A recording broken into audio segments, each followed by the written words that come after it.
I am Lynn Nottage, and this is Draw My Life. I was born in 1964 in Brooklyn, New York, to a school teacher and a child psychologist in prison reform. I lived in Bourne Hill, Brooklyn, and at a young age I decided I wanted to go into my whole block's homes and study these people.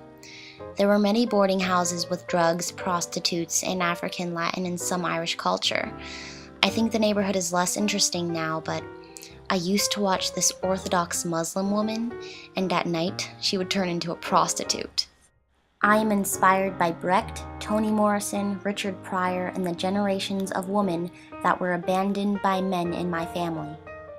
I wanted to get the best education I could, and I could play the piano, so I went to the School of Music and Art in Harlem. Throughout my life, I felt underestimated by my counselor, who told me I should only apply to state schools, but I applied early action to Brown University and got in. I debated on being a doctor, go into journalism, or theater artist. In my organic chemistry class, I took the midterm, and the professor had drawn a huge bell curve from 32 to 99, and it was a class with 350 people, and you had to march down the steps. And I looked into his book and saw I got a 32. I thought, oh my God, I am the loser, and collected myself to not let all these people know. And I sat next to my friend who said, oh my God, you look so confident, you rocked that test.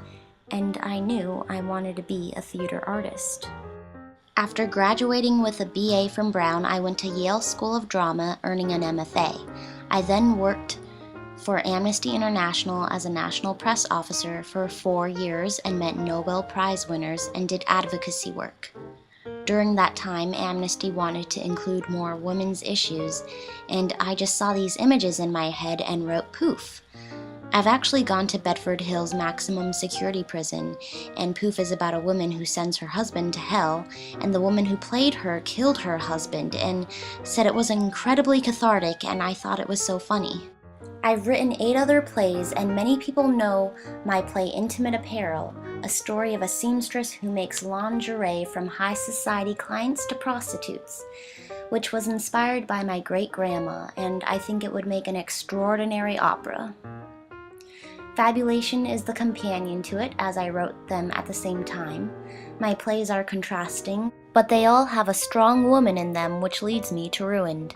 Very research heavy, and it took 5 years doing interviews, traveling to Senegal and Gambia, where it felt vibrant and familiar, to Uganda, where it felt reserved and I felt treated as a foreigner. Anyway, I didn't think I would end up back in Brooklyn, but I'm happily married, living with my husband, Tony Gerber, the man I met in college, and our daughter, Ruby.